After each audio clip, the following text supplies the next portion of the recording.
The Golden Promise by Everett Cole. The sun dipped low on the horizon, casting long shadows across the dusty main street of Silver Creek. Emma Blackwood adjusted her bonnet against the glare, her hands trembling slightly as she clutched the small valise containing all her worldly possessions. The journey from Philadelphia had been long and arduous, but nothing compared to the uncertainty that now faced her. "Miss, this where you're getting off?" The stagecoach driver's gruff voice startled her from her thoughts. "Yes," she replied, gathering her skirts, "thank you kindly." As the driver set her trunk beside her, Emma surveyed the frontier town with apprehension. Silver Creek was nothing like the bustling streets of Philadelphia. Here, wooden buildings lined the unpaved road, their sides weathered by sun and wind. Men in dusty clothes and worn hats moved with purpose, casting curious glances her way. She was, after all, a newcomer, and in a place like Silver Creek, newcomers were rare. Emma's gloved hand moved instinctively to her neck, where beneath her high-collared dress hung a golden locket.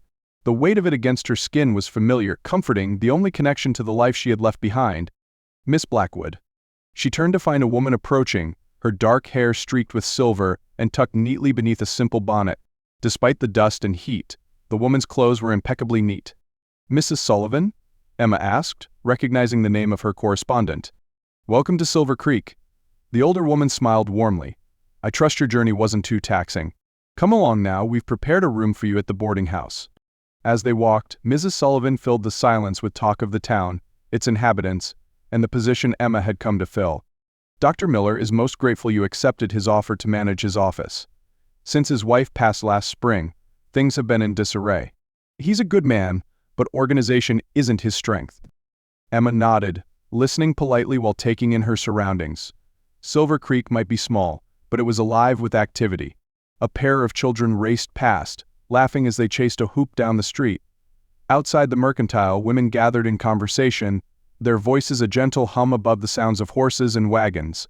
"And there's the doctor's office," Mrs. Sullivan gestured toward a modest building with a freshly painted sign. "You'll start tomorrow, if that suits you?" "That would be perfect," Emma replied, grateful for the opportunity to begin establishing her new life without delay. As they passed the doctor's office, the door swung open, and Emma's breath caught in her throat. The man who emerged was tall, his shoulders broad beneath a black coat that had seen better days. His face was partially obscured by a dark beard, but his eyes, a startling blue against his sun-bronzed skin, met hers briefly before he nodded in greeting to Mrs. Sullivan and continued on his way. "Who was that?" Emma asked, unable to keep the curiosity from her voice. Mrs. Sullivan sighed, her expression suddenly troubled. "That's Nathaniel Hawkins. He owns the largest ranch in the territory. A solitary man since returning from the war. Folks respect him, but few know him well." Something in the older woman's tone suggested there was more to the story, but Emma didn't press. She would learn soon enough about the inhabitants of Silver Creek. The boarding house was a two-story building with clean, simple rooms. Emma's was on the second floor, with a window overlooking the main street. After Mrs. Sullivan left her to settle in, Emma opened her trunk and carefully removed a small bundle wrapped in soft cloth. Unwrapping it revealed a daguerreotype in a silver frame, a portrait of a handsome young soldier, his expression serious beneath his Union cap. "I've made it, Robert," she whispered, tracing the outline of his face with her fingertip. She opened the locket at her throat, revealing a matching miniature portrait within. "I found a new beginning, just as you wanted." Dr. Jonathan Miller's office was indeed in disarray. Papers were stacked haphazardly on every surface, medical journals lay open and abandoned, and the appointment ledger was hopelessly out of date. Emma rolled up her sleeves and set to work, organizing, filing, and creating a system that would bring order to the chaos. By midday, she had made significant progress, and Dr. Miller, a kindly man in his 50s with perpetually ink-stained fingers, regarded her with undisguised relief. "Miss Blackwood, you're a godsend. I haven't seen my desk since Christmas." Emma smiled, pleased by his approval. "I'm happy to help. Doctor, would you like me to begin sending reminders to patients who are due for follow-up visits?" "An excellent idea," he nodded enthusiastically. "But perhaps you should take a break first? Mrs. Sullivan mentioned you've only just arrived yesterday." "I prefer to keep busy," Emma replied, the familiar ache of loss threatening to surface if she allowed herself too much idle time. Dr. Miller seemed about to respond when the door opened, bringing with it a gust of wind and dust, and Nathaniel Hawkins. Up close, he was even more imposing, with a jagged scar running along his jawline, partially hidden by his beard. "Miller, Hawkins nodded, removing his hat. His gaze shifted to Emma, lingering for just a moment. Miss. Ah, Nathaniel, perfect timing. Miss Blackwood, this is Nathaniel Hawkins. Nathaniel, Miss Emma Blackwood, my new assistant. Miss Blackwood comes to us from Philadelphia. Philadelphia? Hawkins raised an eyebrow, the first sign of genuine interest crossing his features. Long way from home. Silver Creek is my home now, Mr. Hawkins, Emma replied, meeting his gaze steadily. A corner of his mouth lifted in what might have been a smile. We'll see. What brings you to town, Nathaniel? Dr. Miller asked, breaking the tension that had suddenly filled the small office. Supplies for the ranch. And this. He pulled a folded paper from his pocket, handing it to the doctor. List of medicines I need. Winter's coming, and I won't be making the trip to town once the snow sets in. Dr. Miller scanned the list. I can have these ready by tomorrow. Will you be in town? I'll be at the Lucky Star tonight, picking up the last of my supplies tomorrow before heading back. The Lucky Star? Emma couldn't help but ask. The saloon, Miss Blackwood, Dr. Miller explained gently. Perhaps not an establishment you'd be familiar with. Nathaniel's eyes flashed with amusement. Not many Philadelphia ladies in frontier saloons, I expect. Emma felt a flush of irritation at his assumption. You'd be surprised what Philadelphia ladies are capable of, Mr. Hawkins. He studied her for a moment, then replaced his hat. Good day, Miss Blackwood. Miller. With a nod, he was gone, leaving behind the scent of leather and pine. Don't mind Nathaniel, Dr. Miller said, noticing Emma's flustered expression. He's rough around the edges, but there's no better man to have at your side in a crisis. Emma returned to her work, trying to push thoughts of Nathaniel Hawkins from her mind. Yet, throughout the afternoon, she found herself glancing out the window whenever a tall figure passed by, only to be disappointed when it wasn't him.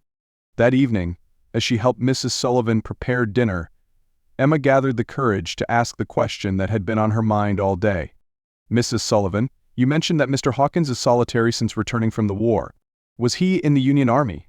Mrs. Sullivan's hands stilled over the dough she was kneading. Confederate, actually. Though folks here don't hold it against him.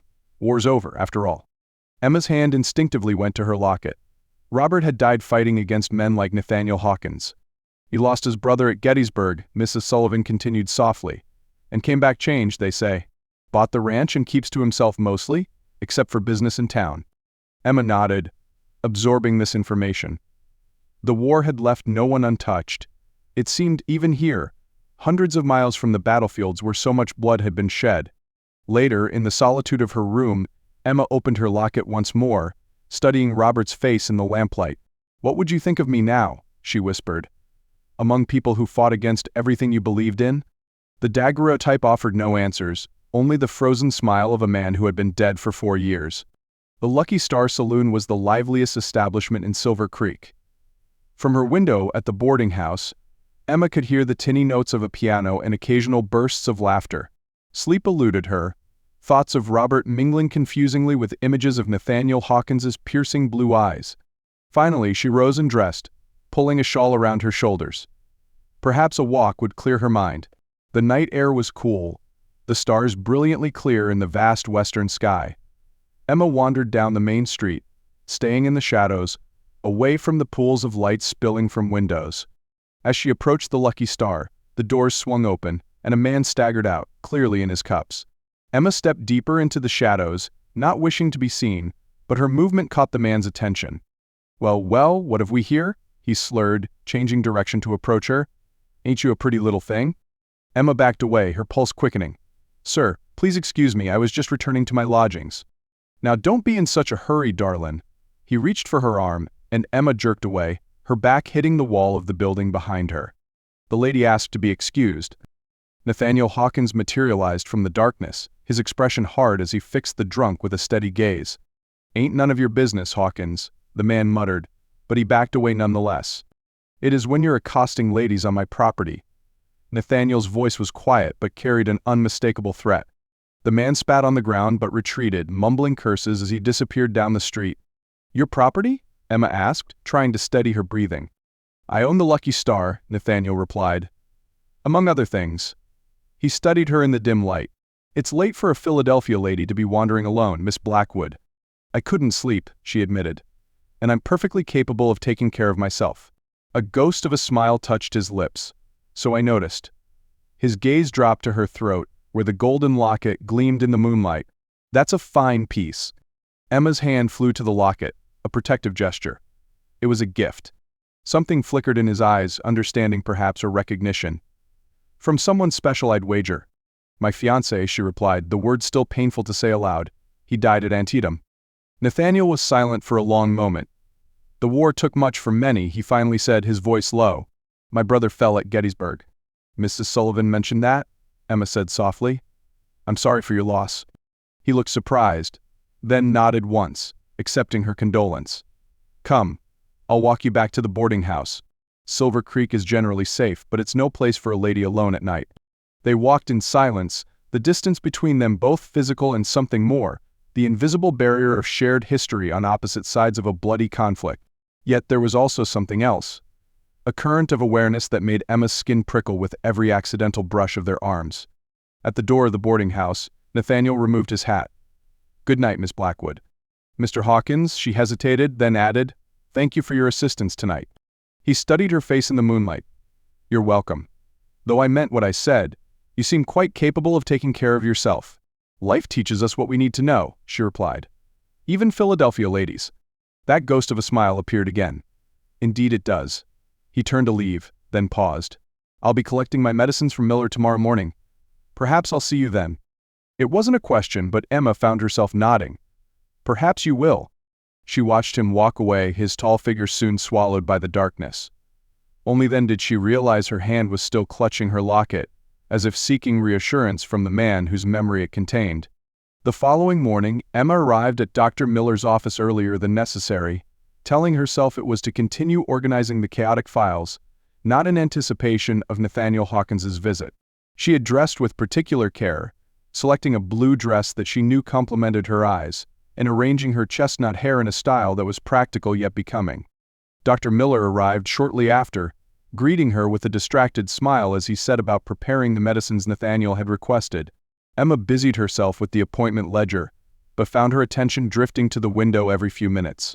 When Nathaniel finally appeared, leading his horse down the main street, Emma forced herself to remain seated at her desk, focusing intently on the ledger before her. The door opened, bringing with it the scent of leather and pine that she was beginning to associate with him. "Morning, Miller." "Miss Blackwood." Nathaniel nodded to them both, his eyes lingering on Emma for a moment. "Right on time, Nathaniel. I have everything ready for you." Dr. Miller gestured to a package on the counter. "Will you be staying in town much longer?" "Heading back to the ranch, after I collect my supplies," Nathaniel replied, his gaze still on Emma. "Won't be back until spring, most likely." Emma felt an unexpected pang of disappointment at this news. She looked up, meeting his eyes. "Your ranch is that isolated, Mr. Hawkins?" 20 miles northwest, he confirmed. "Beautiful country, but the pass gets snowed in by early December most years. Best to be prepared." Dr. Miller handed Nathaniel the package of medicines. "This should see you through winter. Any medical emergencies, you send one of your men, weather permitting." Nathaniel nodded his thanks, then turned to Emma. "Miss Blackwood, might I have a word outside?" Surprised, Emma glanced at Dr. Miller, who nodded encouragingly. "Of course, Mr. Hawkins." Outside, the morning sun was bright, the air crisp with the promise of autumn. Nathaniel led Emma a few steps away from the door, out of earshot of passers-by. "I've been thinking about our conversation last night," he began, his voice low. "About the war, and what it took from both of us." Emma waited, uncertain where this was leading. "My brother carried a locket similar to yours," Nathaniel continued. "Inside was a portrait of his sweetheart back in Virginia. When I found him after Gettysburg, it was clutched in his hand." He paused, his jaw tightening with the memory. "I've kept it all these years, though I never knew what became of the girl. I'd like you to have it." From his pocket, he withdrew a small golden locket, tarnished with age and bearing a small dent on one side. Emma stared at it, speechless. "It seems fitting somehow," Nathaniel said softly. "A Union girl with a Confederate locket. A reminder that what divides us isn't always stronger than what connects us." Emma reached out with trembling fingers to accept the gift. "I don't know what to say, Mr. Hawkins." "Nathaniel?" he corrected gently. "And you don't need to say anything. Just think of me sometimes when the winter winds blow, and perhaps, come spring, you might ride out to see the ranch." The invitation hung between them, laden with meaning. Emma looked up into his blue eyes, seeing in them a reflection of her own loneliness, her own grief, but also something else. A possibility. "I'd like that," she said finally. very much." A genuine smile transformed his face, softening the hard lines and making him suddenly, startlingly handsome. "Then I'll return with the first thaw, Miss Blackwood." "Emma," she offered in return. "My name is Emma." He nodded, seeming to savor the sound of her name. "Until spring, Emma." As he mounted his horse and rode away, Emma opened the Confederate locket, finding inside a portrait of a young man with Nathaniel's same blue eyes. Brothers, separated by death but connected by a small token of remembrance. Just as she remained connected to Robert through her own locket. That night, Emma placed both lockets side by side on her dressing table. Union and Confederate, East and West, past and future. The golden tokens seemed to glow in the lamplight, two halves of a story not yet fully written. Winter would come to Silver Creek, bringing with it snow and isolation. But beyond that lay spring, and with it, the promise of something new. Emma touched the lockets gently, then closed them both, the soft click of their latches like the closing of one chapter and the opening of another. Outside her window, the vast western sky spread endlessly, stars scattered like promises across the darkness. Somewhere, 20 miles to the northwest, Nathaniel Hawkins was perhaps looking at the same stars, thinking of her as she was thinking of him. Emma smiled at the thought. Philadelphia was far behind her now, and Silver Creek no longer seemed quite so foreign, quite so uncertain. Life taught you what you needed to know, after all. And sometimes, it taught you that beginnings could be found in the most unexpected places. As she prepared for bed, Emma left the Confederate locket on her dressing table but returned her own to its familiar place around her neck. Robert would always be part of her, a cherished memory carried close to her heart. But her heart itself was still beating, still capable of feeling, of hoping. And perhaps come spring of loving once again.